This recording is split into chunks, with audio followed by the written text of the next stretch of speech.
Did a giant drink it? Did the bowl crack so the soup leaked out on the table? Don't be stupid! There wasn't really any soup. It's just a way of saying that about 750 BC we started being able to understand what was happening in Greece more clearly. It was around this time that the Greeks invented their own alphabet, started trading with lots of faraway countries, made loads of money, created their own heroes, and began telling long adventure stories about them. Families grew bigger, more people survived into old age, and soon there wasn't enough room for everyone. So Greek adventurers began doing the same thing as their heroes, sailing to foreign lands and setting up cities there. But however far away from Greece they lived, there was one city back home they always remembered. It was a city so famous and so beautiful it made people proud to be Greek. And it was called Athens! In the long-ago days of myth and legend, the goddess Athena looked down from her home, Mount Olympus, onto the land below. Greece was a hot and rocky place. Its islands were bleached and barren, its mountains were high, and it was starved of fresh water. All of it, that is, except for one small but beautiful triangle of green rolling hills surrounded by a dazzling blue sea, the land of Attica. "This will be my land, and I will protect its people," thought Athena, and floated down to Attica to tell everyone her plan.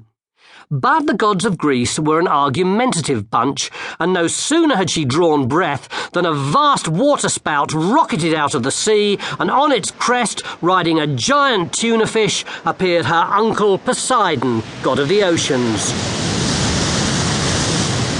"Leave these people be," he roared, "for I will be their protector." But Athena wasn't having any of that. She stamped her foot and an earthquake shook the land. Poseidon seized the enormous waterspout in his mighty hands, bundled it into the shape of a storm cloud, hurled it into the air, and drenched the Atticans in torrents of rain. "Excuse me!" shouted a particularly brave young Attican, and he had to shout very loud so he could be heard over the thunderous storm. "Shouldn't we be allowed to choose who our protector will be?"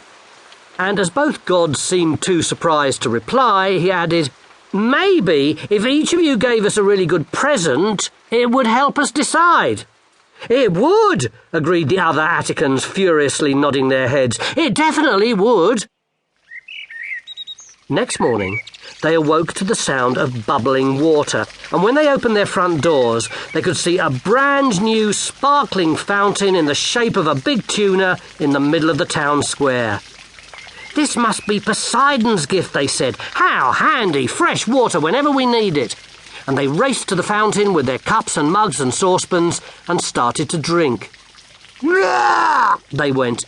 "It's salt water! That's disgusting!" "I'm going to be sick behind this little tree," said the brave young Attican.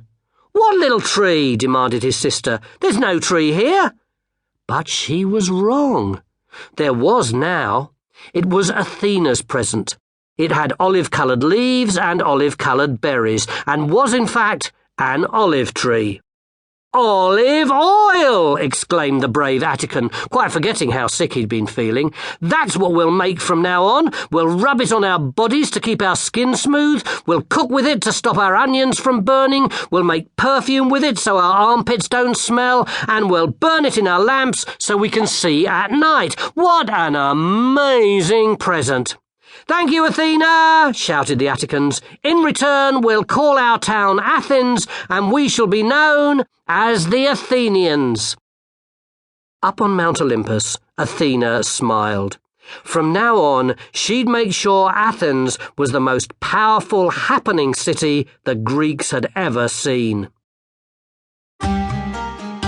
Lovely olive oil.